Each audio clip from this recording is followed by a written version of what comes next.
सत परब्रह्म तस्मै श्री गुरुवे नमः। भक्ति भक्त भगवंत गुरु चतुर नाम बपुएत, तिनकर पद वंदन किए नासय विघ्न अनेक। वंदो गुरुपद कंज कृपा सिंधु नर रूप हरि, महामोह तम कुंज जासु बचन रवि कर निकर। हमारो मिथिला देश में नारियो दुल्हा वेश, याते यही उपासना चाहिए हमें हमें। जय मिथिले जय जनक जय, जयाति जनकपुर धाम। धनुष तोरी दुल्हा बने, जहाँ परत पर श्री राम। श्री कहते सुख उपजे, आ कहते तमनास। तुलसी सीता जो बजे, राम न छारे पास। विधि हरिहर जाको जपत, त्यागी सकल धन नाम। श्री रघुवर मन मह सदा, सुमिरत सिय को नाम। जनक सुता जग जननी जानकी, अतिशय पे करुणा निधान की। ताके जुगपद कमल मनावो, जाओ सुखिपा निर्मल मति पाओ। पवन तने संकट हरण, मंगल मूर्ति रूप। राम लखन सीता सहित, हृदय वसो सूरभूप। संसारक सब पावन पुरातन पवित्र भूमि जनकपुर धामक रच करके प्रणाम करें। संसारक सब 100% आध्यात्मिक ऊर्जा से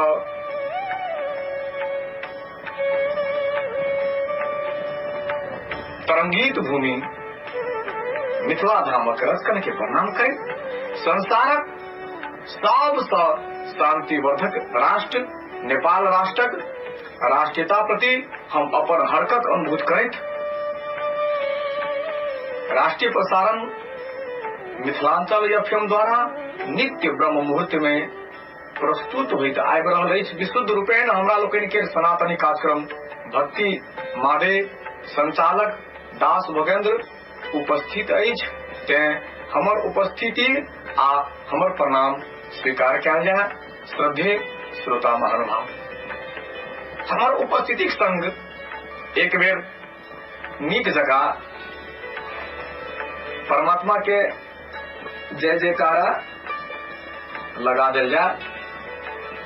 श्रोता महानुभाव, जय सिया राम, जय जय सिया राम, जय जय सीताराम। क्योंकि एक उद्घोष होता रहा जनकपुर धाम। हाँ देखियो, जनकपुर धामक मूल थिक एक जानकी सीता। जनक बाबा सुने न अम्मा।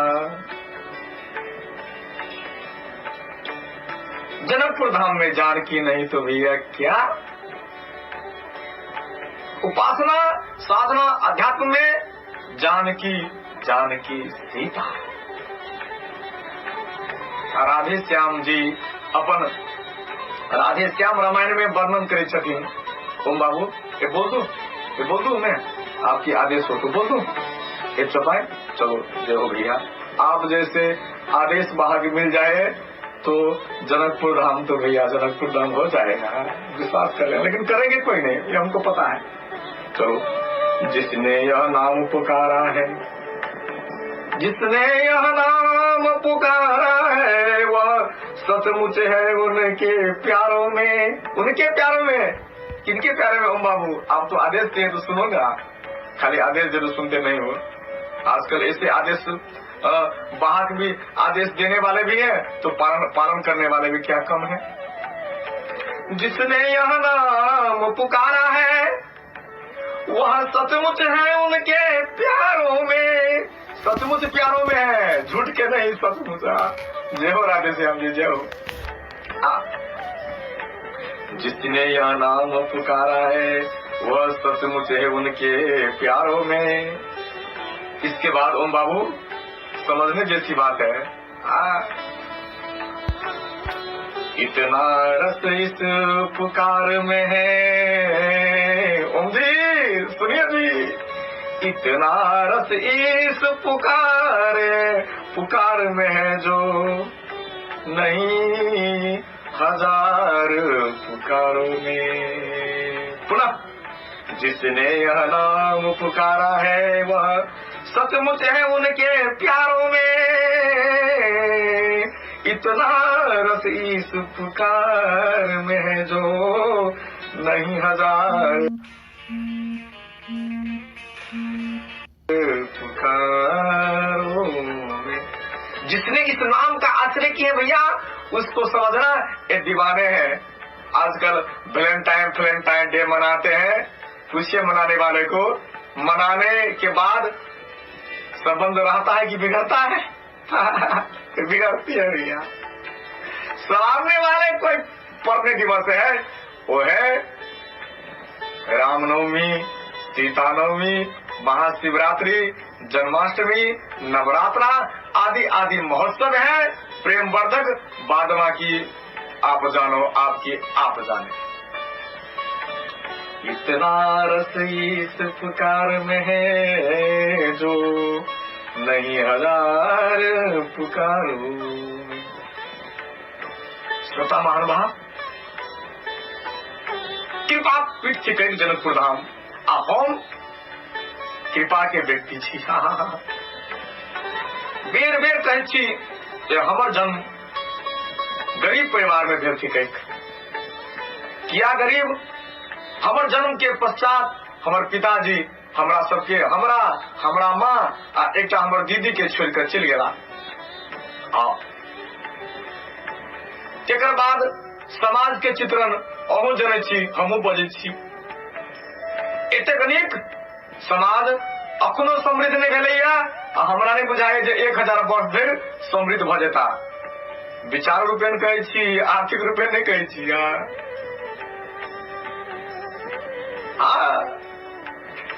हमर रेडियो संसार भरि सुनै छथिन।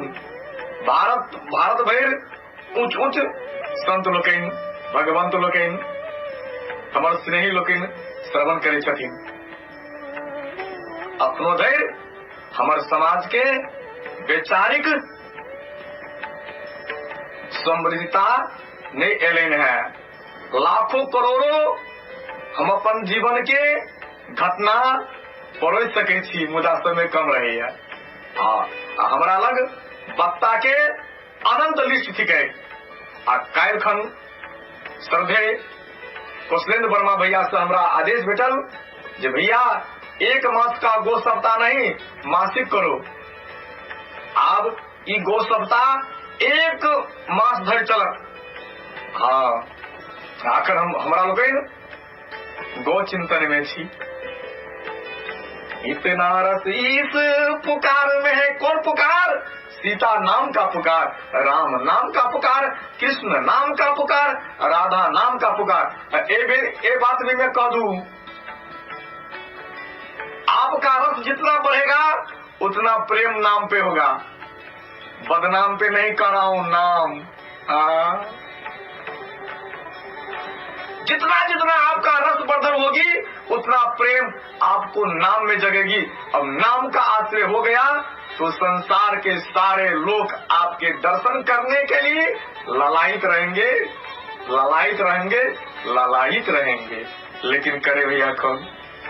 यहाँ तो हर लोग को बदनाम किया जाता है। एक व्यक्ति दूसरे को षड्यंत्र करके सताया जाता है।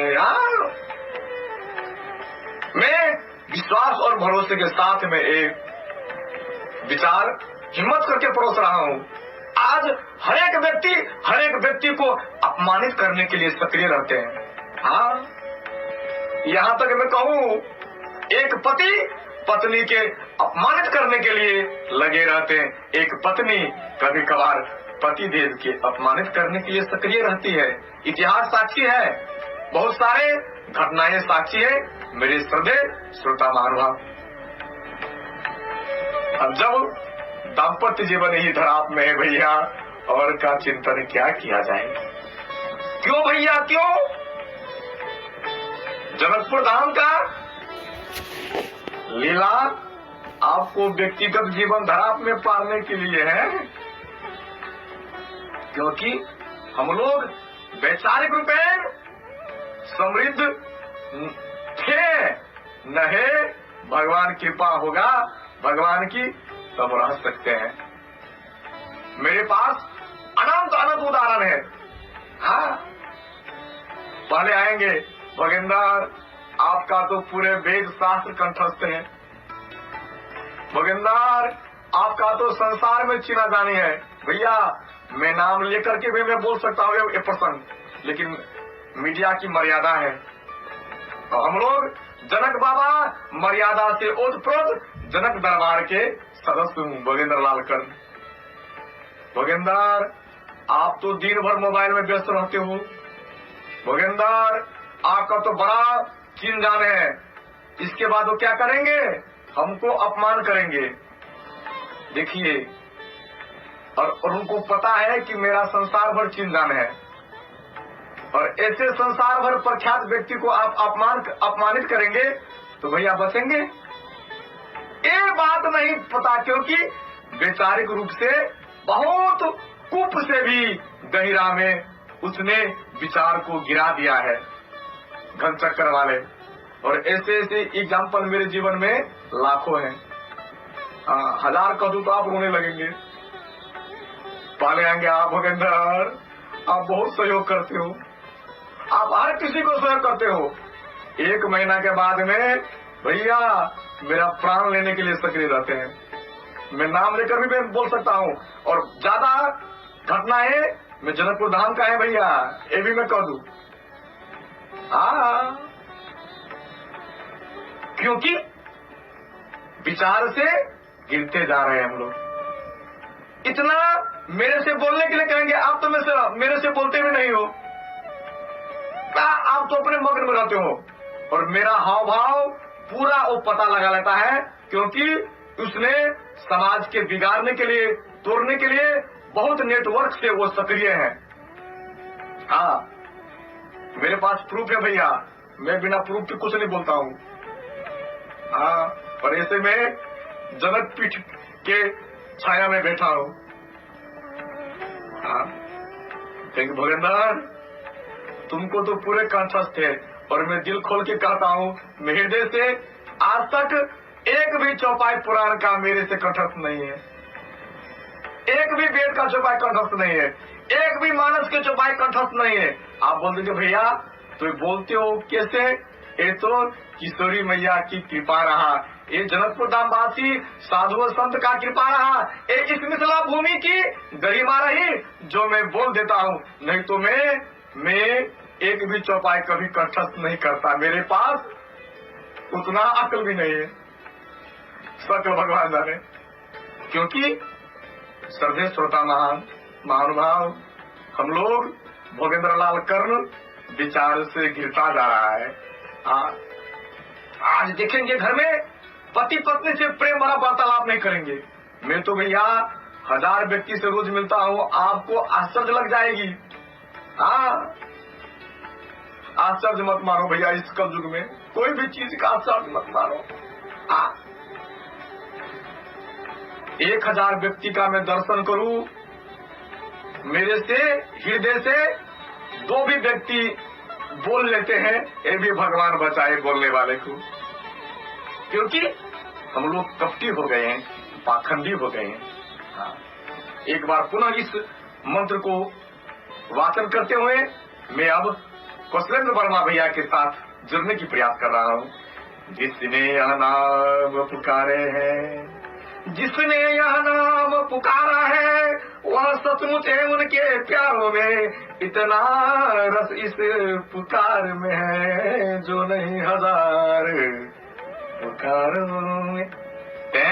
एक बेर हमर किशोरी मैया के जय जयकार लगा दियो। जय जय सीताराम, जय जय जनक दरबार, जय जय सुनैना माँ कृष्ण, जय जय हो किशोरी जू, जय जय हो मिथिला धाम। ओम बाबू आप नेटवर्क जोड़ो, एक सुंदर सा एक टुकड़ा भजन।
जय गो माता जय गोपाल, जय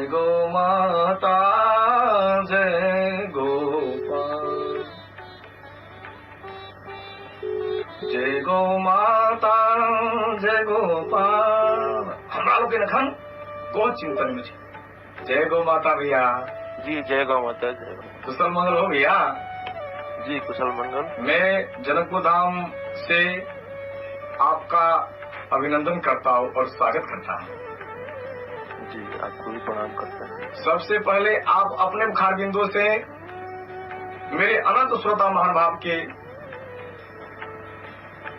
आप परिचय देने की कृपा करें।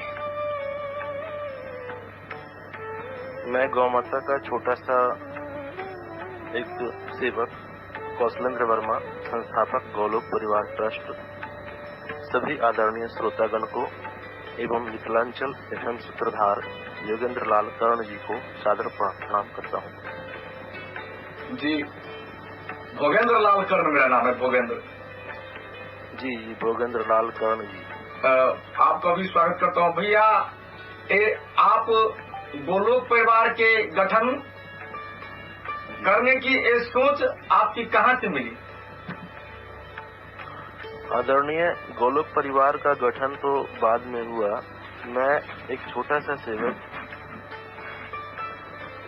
गौ कथाओं से और संतों के संगत में रह करके प्रेरणा मिली और मैं सड़क की गायों को आंगन देने का एक आंदोलन छेड़ बैठा।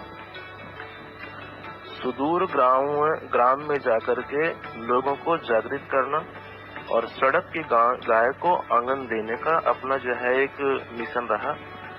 और इसके पीछे एक घटना है जो मुझे एक व्यक्ति मेरी ही ज्वेलर्स की दुकान पे आकर काफी पीड़ित अवस्था में एक मजदूर जो है कुछ सामान बेचने आया और मैंने उसको सलाह दिया कि आप ना बेचो और ये सामान एज इट इज रखो मेरे पास, मैं कोई ब्याज नहीं लूंगा और ये पैसे लो। और वो व्यक्ति कुछ ही दिन के बाद जो है आकर के आप ले जाना, ऐसे शर्त पे मैंने उसको पैसे दिए और वो कुछ ही दिन बाद वो व्यक्ति देहांत हो गया उनका। और इससे मुझे काफी आघात पहुंचा और मैं जो है उसी समय से धीरे धीरे इसमें परिवर्तित होता चला गया दुकान अपनी सफर करती चली गई और मैं गौ सेवा में सुदूर गांव में घूमता रहा, लोगों को जागृत करता रहा। और उद्देश्य मेरा ये था कि गाय जो सड़क पे छोड़ी जा रही हैं, ये इतनी समृद्ध है कि गाय के गोबर और गौमूत्र से ही इतने तरह के उत्पाद बनाए जा सकते हैं। फिर गाय तो लोगों को समृद्धि देती है, तो गाय के पीछे जो है भिक्षाटन का ये धंधा क्यों चल पड़ा? तो गाय को हम इस स्थान पे फिर से स्थापित करें कि लोगों को समृद्धि प्राप्त हो। और इसी संदर्भ में मैं गांव में जाकर के मजदूर तबके के लोगों को ये जागृत करने लगा कि आप दिल्ली, बॉम्बे, महाराष्ट्र में, कलकत्ते में जैसे अन्य महानगरों में जाकर के आप अपना जो जीवन खोते हैं मजदूरी में, आपको 8 से 10 हजार रुपए का इससे ज्यादा नहीं मिलता। और उपहार स्वरूप ये शहर जो है 5 साल से 10 साल के दरमियान में आपको रोगग्रस्त बना के टीबी और कैंसर जैसी बीमारी उपहार में दे करके वापस कर देती है। जीवन में जो भी आप 2 रुपए बचाते हो, 200 रुपए बचाते हो, वो अपना पेट काट करके ही बचाते हो। और गांव लौटने के बाद जो भी आपने जीवन में बचाया वो अपनी बीमारी में खर्च कर देते हो। अतः शहर में न जा करके सड़क की गाय उठा के अपने गांव में आंगन में बांधें और उनके गोबर और गौमूत्र से उत्पाद बनाए। उत्पादन का निःशुल्क प्रशिक्षण शिविर हमने चलाया। 113 शिविर का आयोजन किया, जिसमें 2 दिन का प्रशिक्षण शिविर होता था। लोग आते थे, रहने खाने की सुविधाएं निःशुल्क होती थी।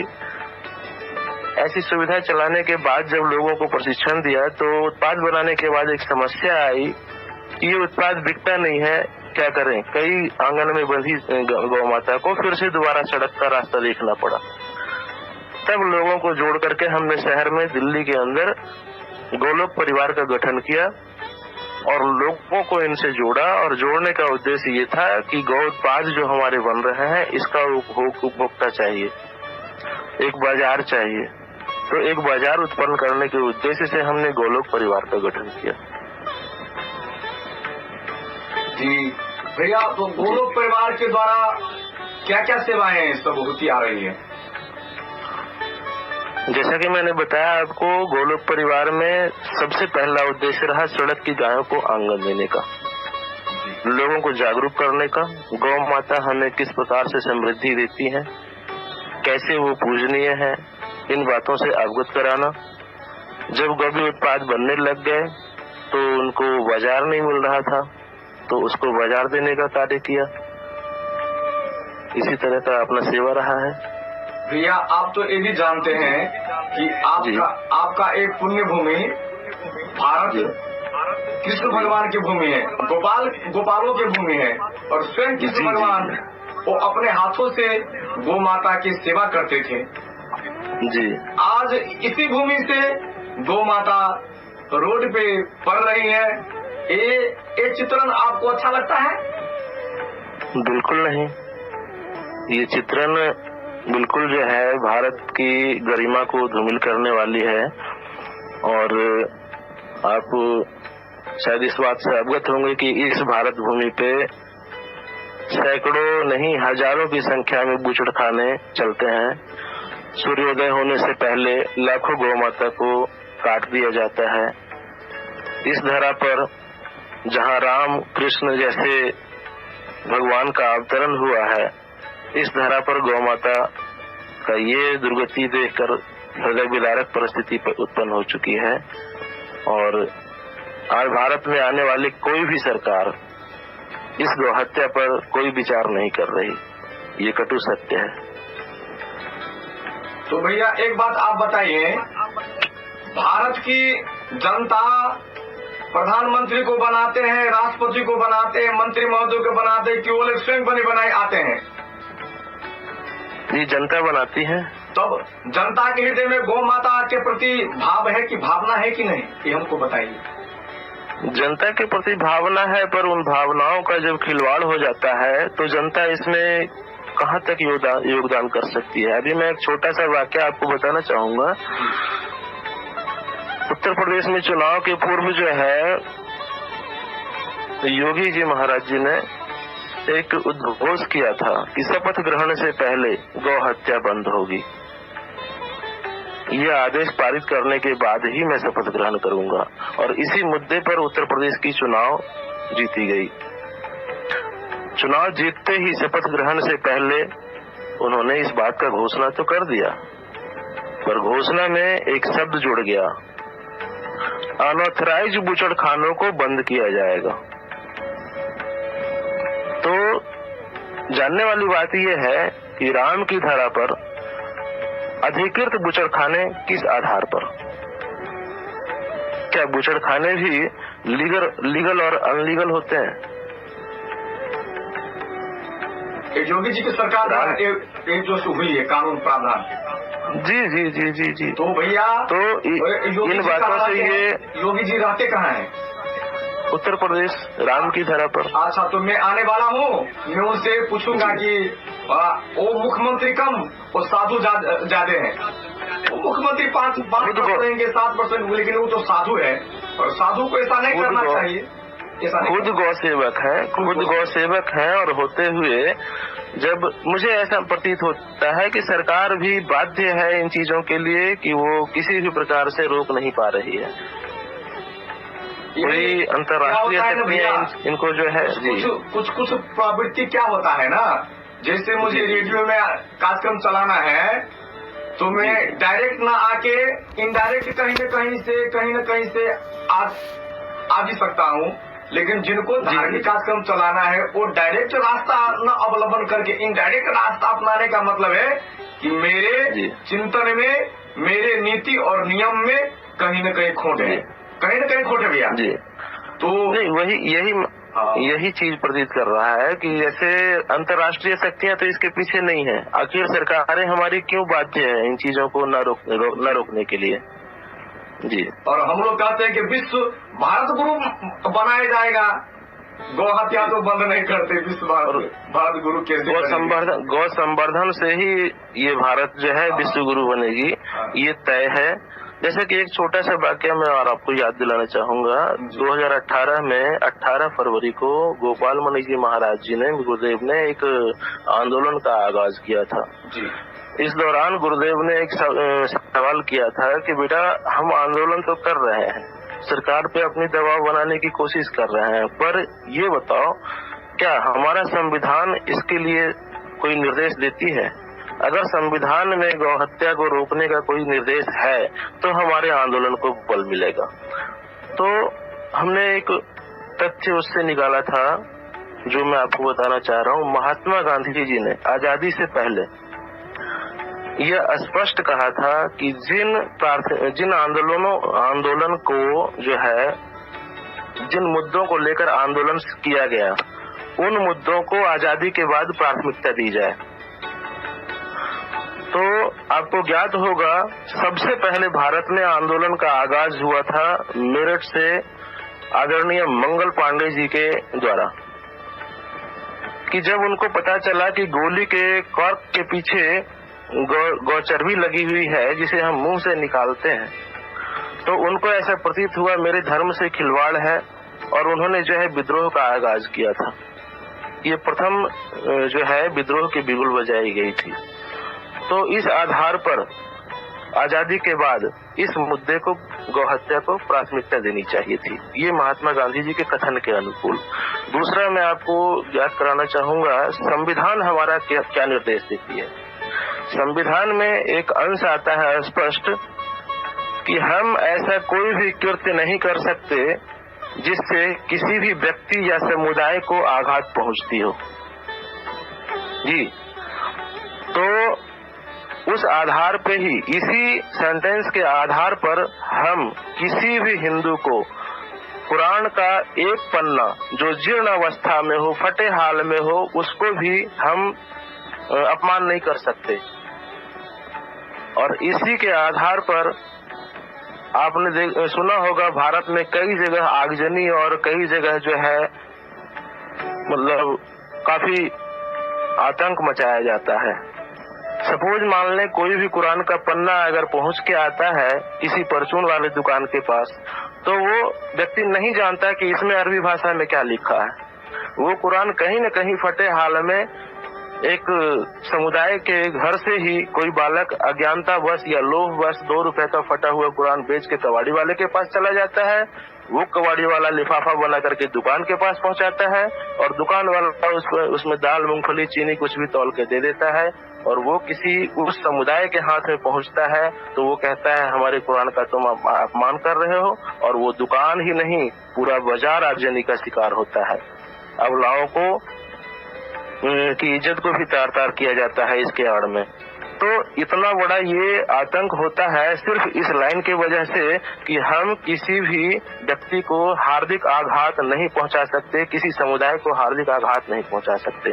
तो इसी लाइन का दूसरा पहलू ये बनता है कि ये बेजान, जिसके अंदर कोई जान नहीं है, कुरान का पन्ना, जिसको अपमान कहीं न कहीं आपने ही किया है, फटे हाल में बेचा है तो यहाँ तक पहुँचा है।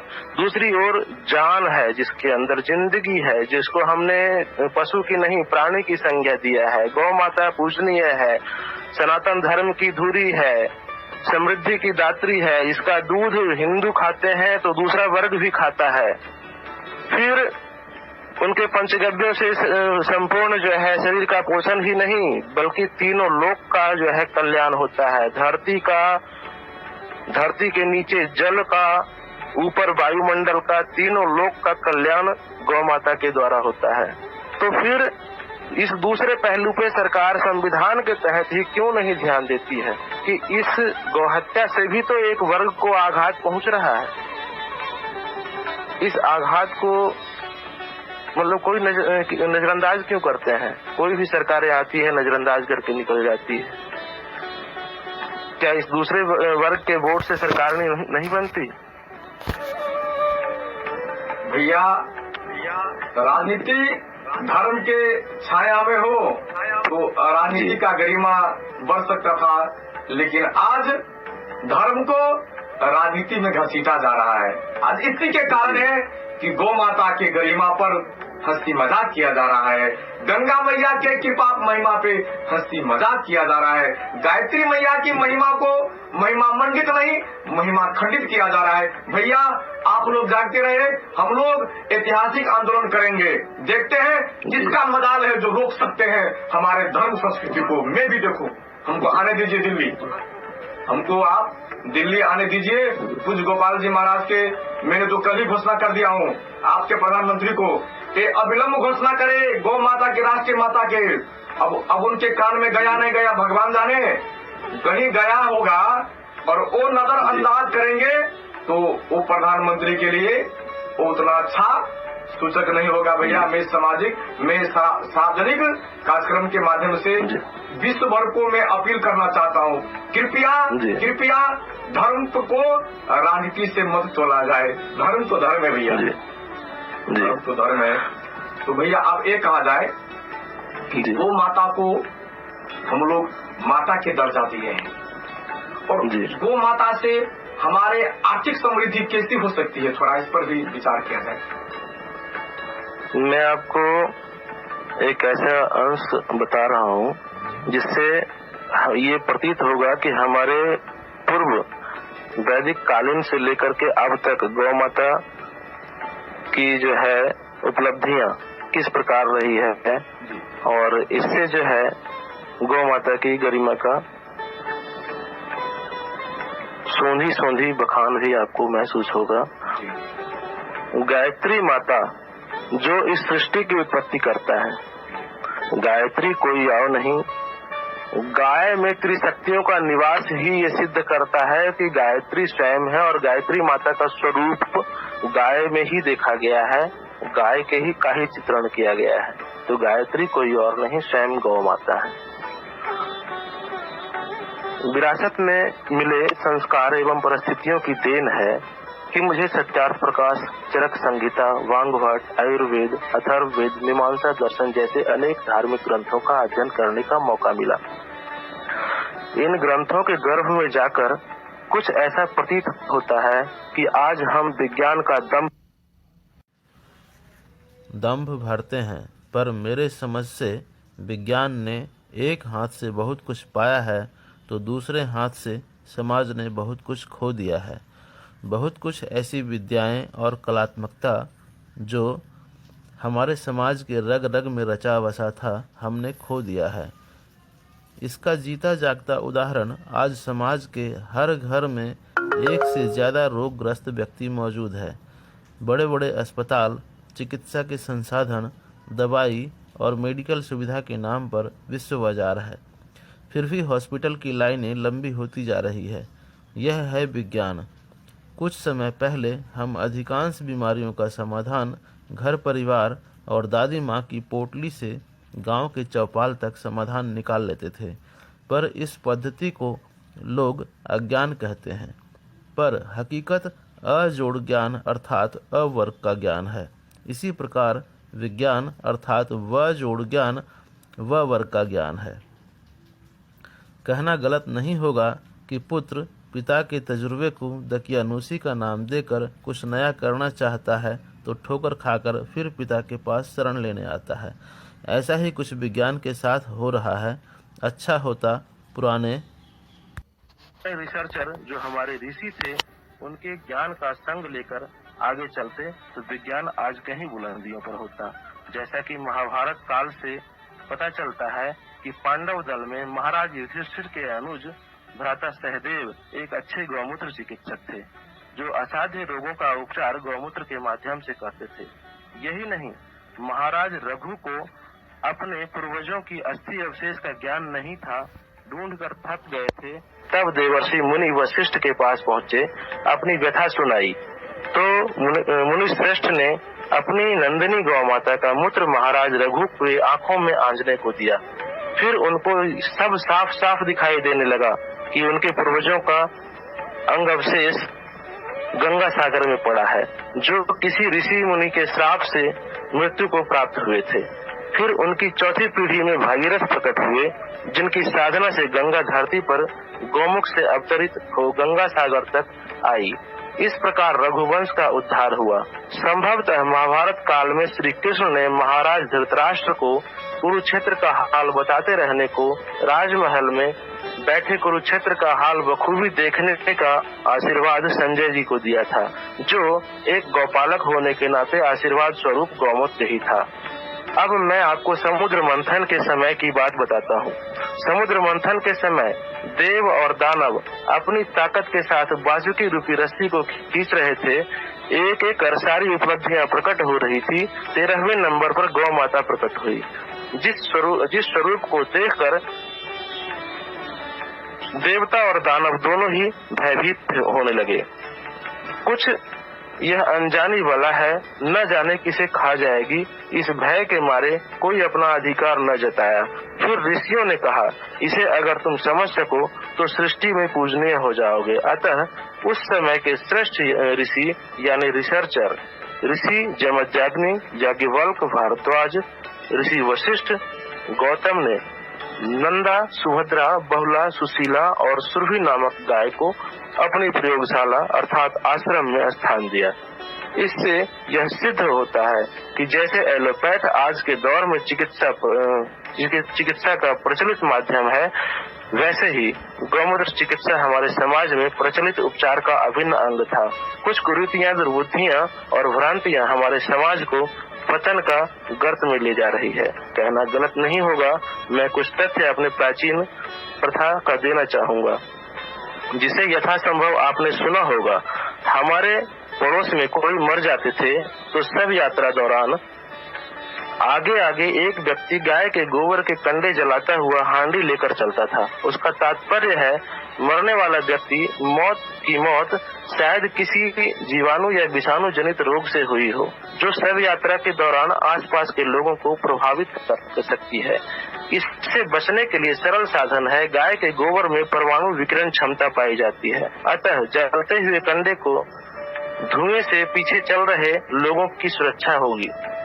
यही नहीं, पहले हमारे घरों में बर्तन गाय के उपले की राख से मांजे जाते थे, जिससे बर्तन चमकते भी थे। साथ ही वैज्ञानिक कारण यह है कि गाय के गोबर के राख में ऑक्सीजन उत्पन्न करने की क्षमता है, जो यदा कदा राख से मांजे गए बर्तन में लगे रहने से अल्प मात्रा में हमारे भोज्य पदार्थ के साथ साथ पेट में जाकर हमारे उदर को रोग मुक्त रखती थी। और कहते हैं उदर ही सारे रोगों का कारक और निवारक है। यह तो गोबर की बात हुई। पर मेरे हिसाब से गोबर की व्याख्या अब तक अधूरी है, जब तक गोबर की वास्तविकता न समझें। आपने अपने अब तक गोबर का मतलब गाय का मल समझा होगा, पर हकीकत यह है कि गाय माता का दिया हुआ मानव समाज के लिए वरदान अर्थात गाय जोड़ वर गोबर, जिससे घर लिपते, खाद पूजा आदि हमारी सभ्यता में प्राचीन धरोहर है। गोबर से घरलेपन से हमारा घर परमाणु विकिरण क्षमता से सुरक्षित रहता है। वह गोबर से शुद्ध ईंधन मिथाइन गैस के रूप में प्राप्त करके गैस चूल्हा, मोटर वाहन संचालन एवं बिजली उत्पादन के उपरांत अवशिष्ट पदार्थ को खेत में खाद के रूप में इस्तेमाल कर अधिक उर्वरा शक्ति प्राप्त करते हैं। गोबर से बायो कंपोस्ट केचुआ खाद द्वारा फसलों की कीट सुरक्षा होती है।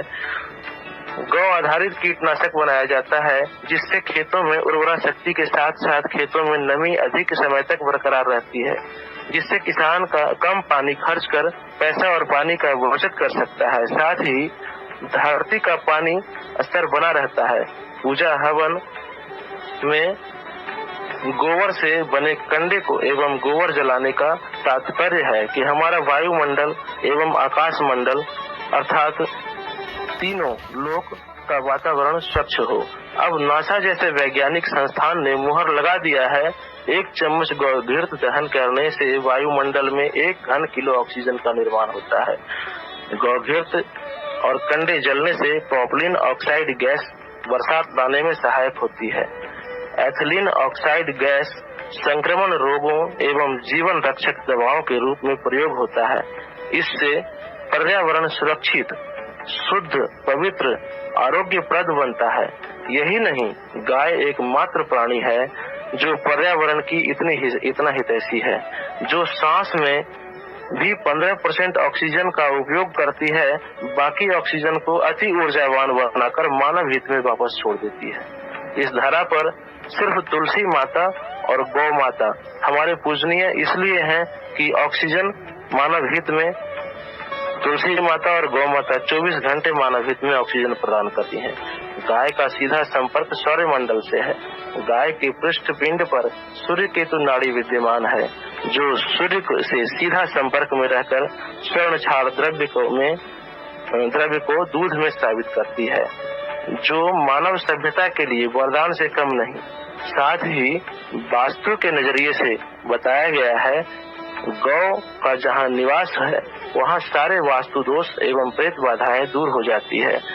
ज्योतिष शास्त्र भी गौ महिमा का गुणगान कुछ इस प्रकार करती है कि गाय के पृष्ठभाग पर 12 भंवर होते हैं, जो आकाश गंगा के 12 राशियां एवं 12 ज्योतिर्लिंग का सीधा तरंगीय ऊर्जा से जुड़ी रहती है। अतः ग्रह पीड़ा से मुक्ति हेतु गौ सेवा जैसे कार्य को सहलाना आदि से सौर ऊर्जा का शरीर को प्राप्ति होती है। यही नहीं, विज्ञान ने यह सिद्ध किया है कि रक्तचाप से पीड़ित व्यक्ति गौ के पृष्ठभाग एवं कमली भाग को लगभग 20 मिनट तक अपनी हथेली से ब्रह्म मुहूर्त में सहलाते हैं तो महीने के अंदर सामान्य हो जाते हैं। ज्योतिष शास्त्र ने यहाँ तक कहा कि जिस व्यक्ति का भाग्य में अनिष्ट हो, उस व्यक्ति की सेवा पाकर गौ माता प्रसन्न होकर हस्त रेखा व मस्तक रेखा निरंतर चाटती रहे तो शीघ्र ही दशा परिवर्तन होना पाया गया है। विज्ञान के नजरिए से दिल्ली विश्वविद्यालय के 2 वैज्ञानिक डॉक्टर मदन मोहन बजाज एवं डॉक्टर इब्राहिम तथा अन्य वैज्ञानिक डॉक्टर विजय राज ने अपने हाथों से यह साबित कर दिया कि पृथ्वी पर भूकंप एवं सुनामी जैसी आपदाएं तथा सोई हुई ज्वालामुखी फूटना ईपी वेब्स के कारण ही होता है। यह वेब्स गाय एवं अन्य प्राणियों के कत्ल करते समय उत्पन्न दारुण वेदना एवं चित्कार से निकलती है। कहना गलत नहीं होगा कि ये जितनी आपदाएं आती है इसका कारक सिर्फ ये दारुण वेदनाएं ही है। कटती गायों की चित्कार से पृथ्वी की रक्षा कवच कही जाने वाली ओजोन परत में 2 करोड़ 27 लाख वर्ग किलोमीटर का छिद्र हो गया है। ज्ञात हो, देश की आजादी के समय देश में 98 करोड़ गोधन थे भारत में, जबकि आबादी 33 करोड़ थी। अब भारत की आबादी 125 करोड़ से ऊपर जा चुकी है। गौवंश मात्र 6 करोड़ बचे हैं। विडंबना यह है कि गौदुग्ध हर कोई चाहता है, उनका पालन करना कोई नहीं चाहता। इस संदर्भ में मुझे एक आप बीती याद आती है जो मेरे गुरुजी ने मुझसे कहा था, बेटा ऊपर वाले ने तुम्हें उड़ने को पंख दिए हैं, अब बहुत बड़ा आकाश मंडल बनाया है, तुम जो जी भर के उड़ो, जितना क्षमता तुम्हारे अंदर है उड़ने में लगाओ, उड़ो, आकाश तुम्हारे लिए छोटा नहीं पड़ेगा। पर अपनी उड़ान भरते समय इस बात का ख्याल रखना, ऊंचाई तुम्हारे हिसाब से ही चयन करना। जितनी ऊंचाई उड़ना तुम्हारे सेहत के लिए ठीक हो, जितनी ऊंचाई से तुम्हें नीचे के लोग छोटे न दिखाई देने लगे, इतनी ऊंचाई पर कभी मत उड़ना कि नीचे के लोग तुम्हें छोटे दिखाई देने लगे। अतः उस ऊंचाई से गिरोगे तो तुम छत बिछत हो जाओगे। तो दोस्तों, आपसे यह गुजारिश है कि इस प्रगतिशील विज्ञान की ऊंची उड़ान को हम सीमित रखें और प्राकृतिक धरोहर से जुड़कर रहें, इसी में मानव कल्याण है। भैया आपके महावाणी श्रवण करूं जैसी लग रही है, लेकिन समय की मर्यादा है। एक शीशम वाले गौ माता की कथा थोड़ा संक्षेप में प्रस्तुत कर दीजिए। शीशम वाला ये वाकया जो है मेरे साथ हुआ था। ऐसी कई वाकया गुजरी है जो मैं उसमें से ये इसका बात बता रहा हूँ। ये मैं एक नवादा डिस्ट्रिक्ट में, बिहार के नवादा डिस्ट्रिक्ट में कौआ कोल के पीछे एक जलप्रपात है ककोलत के आसपास। तो आदिवासी क्षेत्र में मैं एक गौ उत्पाद का ही प्रशिक्षण के लिए पहुंचा था, वहाँ पे आमंत्रित किया गया था। तो मैं सुबह सुबह भ्रमण के लिए निकला वहाँ के लोगों के साथ। तो एक गौ माता थी, वो पुल का मुंडेर जो होता है, घेरान जो होता है, उस पे 2 टांग ऊपर करके और उसके बाद भी गर्दन को लंबी करके नहीं पा रही थी, तो जीभ निकाल करके गर्दन को ऐंठ करके जैसे भी वो पाने के प्रयत्न में मतलब जुड़ी हुई थी। नीचे घास और अच्छे घास लगे हुए थे, अच्छी वनस्पति थी, उसको भी खा सकती थी गौ माता, लेकिन उस शीशम को खाने की इतनी जद्दोजहद करने की क्या आवश्यकता पड़ गई। तो थोड़ा सा इस बात का संज्ञान था मुझे कि शीशम किस प्रकार की औषधि है।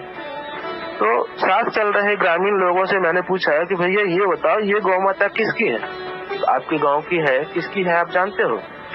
तो उस समय तो उन्होंने बताया कि अभी हमें पता नहीं है जी ये किनकी गौ माता है। तो एक व्यक्ति ने बोला कि ये हमारे पड़ोस का एरिया लगता है, मैं पता करूंगा। तो मैंने उसी समय उनको बोल दिया कि जिनकी भी गौ माता है उनके घर में एक कैंसर पीड़ित तो कोई न कोई है, क्योंकि कैंसर का औषधि के रूप में शीशम का उपयोग में लिया जाता है और ये सिद्ध करता है कि इस घर में कैंसर का पीड़ित है। जैसा कि एक छोटा सा इसके पीछे मैं बताना चाहूंगा, इस धरती पर त्रिकालदर्शिता का वरदान सिर्फ रावण को प्राप्त है, जैसा हमारा इतिहास बताता है। दूसरा, इस धरती पर त्रिकालदर्शी का वरदान सिर्फ गौ माता को प्राप्त है। गौ माता के पास ऐसी शक्ति है कि वो त्रिकालदर्शी है। 6 महीने पूर्व, 6 महीने भविष्य, 6 महीने वर्तमान, 6 महीने आगे पीछे वो जानती है। इसीलिए कहा जाता था कि गौपालक कभी बीमार नहीं पड़ता। 6 महीने पूर्व ही गौ माता को यह एहसास हो जाता है कि मेरा पालक इस प्रकार की व्याधि से रोगग्रस्त होने वाला है। और जब गौ माता गोचर भूमि में जाती हैं तो उन्हीं प्रकार की औषधियों को अपना ग्रास बनाती हैं, जिन औषधियों से उसके पालक होने वाले रोग का उपचार हो जाता है। उस प्रकार की औषधियों को आहार में लेकर के उसका धर्म और गुण जो होता है, औषधीय गुण, वो अपने दूध में प्रक्षेपित कर अपने पालक का, उसको रोगग्रस्त होने से पूर्व ही उसका उपचार शुरू कर देती है। और उसके पालक को पता भी नहीं चलता कि मैं ऐसे रोग से ग्रसित होने वाला था और मेरा उपचार भी हो गया। और इसी तरीके से कहा गया है कि गौपालक कभी रोगग्रस्त नहीं होता। कुछ ही 3 दिनों के बाद वो उस व्यक्ति मेरे पास आकर के बताता है कि भैया आपकी बात सही निकली, जो गौ माता को आपने शीशम खाते देखा था, हमने पता किया तो हमारे पड़ोस में एक कांदू कोई जाति होती है वहाँ पे, तो एक कांदू का गाय है और उसके घर में उनकी बहू जो है कैंसर से पीड़ित है, ब्रेस्ट कैंसर है उनको। तो मैंने कहा ऐसा तो नहीं होना चाहिए। गौ माता तो पहले से पता है, तो वो पहले से उपचार कर देती, तो रोगग्रस्त होने का सवाल नहीं उठता। तब उन्होंने बताया कि इनकी बहू जो है ये मैके में थी और वहां से अभी कुछ ही दिनों पहले आई है और इनको जो है जब टेस्ट करवाया गया है तो ब्रेस्ट कैंसर निकला है। तो मेरी जो है दिमाग की परिकल्पना जो है बिल्कुल सुदृढ़ हो गई, मजबूत हो गई कि मेरा जो सोच है वो बिल्कुल सत्य है कि गौ माता किसी भी अपने पालक का कितना ख्याल रखती है, इससे यह स्पष्ट हो जाता है। भैया जी, आप ब्रह्म मुहूर्त में अति व्यस्त समय निकाल के हम लोगों की गौ महिमा बताए, गौ माता पूज्या है, इस सारे तथ्यों से आपने प्रमाणित करके बतला दिए। मैं इसके लिए आपको पुनः पुनः स्वागत करता हूँ। और भैया अंत में मेरे श्रोता महानुभाव के कुछ आश्वास्त कर दिया जाए आपके मुखारबिंदु से। जी श्रोताओं को मैं यही बताना चाहूंगा कि गौ माता पूजनीय है। जब हमारे इष्ट देव, हमारे भगवान भी गौ माता का सेवा करते रहे। आपको जैसा कि ज्ञात होगा, हमारे भगवान श्री राम की उत्पत्ति ही गौ माता के खीर से बने प्रसाद से उनका जन्म हुआ। उनके जन्म का कारक जो है गौ माता का प्रसाद है। और हमारे कृष्ण भगवान गोचर भूमि में गोपाल बन करके गौ सेवा करने के लिए आए थे और गोचर भूमि में गाय का सेवा किया। अगर अपने आप को मानव से ऊपर उठ करके देवता बनाना है, अपने अंदर देवत्व की स्थापना करना है, तो गायत्री की साधना करनी होगी। और गायत्री का स्वरूप कोई और नहीं, गाय ही है। गाय में ही त्रिशक्तियों की निवास है और गायत्री सिद्ध हो चुकी हैं। त्रिशक्तियां जैसे हर इंसान को बल, बुद्धि और धन, इन तीनों की आवश्यकता होती है, यही त्रिशक्तियां हैं। और ये सारी त्रिशक्तियां जो है गाय के अंदर निवास करती हैं। और जैसा कि आप धर्मशास्त्र में आप सबों ने पढ़ा होगा, 33 कोटि देवताओं का निवास गौ माता में है। तो इससे बड़ा प्रमाण कुछ चाहिए नहीं। और समय की अल्पता को ध्यान रखते हुए मैं इससे ज्यादा नहीं बताऊंगा। वैसे कभी दोबारा मौका मिला तो गौ माता इस धरती पर जितने भी धर्म के संस्थापक हैं, चाहे वो सिख, 12 प्रकार के धर्म हैं, सिख, बौद्ध, जैन, यहूदी, हिंदू, मुस्लिम, ये जितने भी पारसी, जितने भी धर्म हुए हैं, उस धर्म के संस्थापक जो भी हैं, वो गौ माता की दूध से ही उनकी उत्पत्ति हुई है। ये मैं अगली जब भी मौका मिलेगा अगली बार तब मैं भैया आपने अति व्यस्त समय निकाल के हम लोगों को गौ महिमा बताए, बहुत सारे तथ्यों को आप प्रमाण सहित पेश किए। तो मैं इसके लिए जनकपुर धाम वासियों की ओर से, मिश्रा धाम वासियों की ओर से, नेपाल धाम वासियों की ओर से मैं आपको प्रणाम भी करता हूँ और नागरिक अभिनंदन करता हूँ और